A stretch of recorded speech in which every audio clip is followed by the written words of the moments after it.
15મા રાષ્ટ્રીય મતદાતા દિવસની ઉજવણી તાપી જિલ્લા મધ્યે કરવામાં આવી। નિવાસી અધિક કલેક્ટર આર બોરડના અધ્યક્ષસ્થાને 15મા રાષ્ટ્રીય મતદાતા દિવસની ઉજવણી કરવામાં આવી।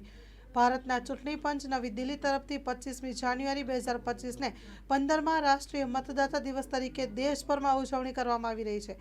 આજે તાપી જિલ્લા ચૂંટણી અધિકારી અને જિલ્લા કલેક્ટર ડોક્ટર વિપિન ગર્ગના માર્ગદર્શન હેઠળ નિવાસી અધિક કલેક્ટર આર બોરડ અને નાયબ જિલ્લા ચૂંટણી અધિકારીની ઉપસ્થિતિમાં તાપી કલેક્ટર સભાખંડ ખાતે 15મા રાષ્ટ્રીય મતદાતા દિવસની ઉજવણી કરવામાં આવી હતી।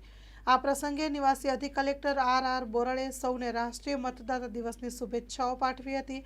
રાષ્ટ્રીય મતદાતા દિવસનું મહત્વ સમજાવતા નાયબ જિલ્લા ચૂંટણી અધિકારીએ જણાવ્યું કે 15મો રાષ્ટ્રીય મતદાતા દિવસ કરોડો મતદારોના લોકતાંત્રિક અધિકારની ઉજવણીનો અવસર છે। ભારતના ચૂંટણી પંચ દ્વારા મતદાર યાદી પારદર્શક, ક્ષતિરહિત અને મતદારો તેમના મતાધિકારોનો નિર્ભયતાપૂર્વક ઉપયોગ કરી શકે તે માટે ટેકનોલોજીનો મહત્તમ ઉપયોગ કરવામાં આવે છે। Story report by Vikas Shah, Tapi.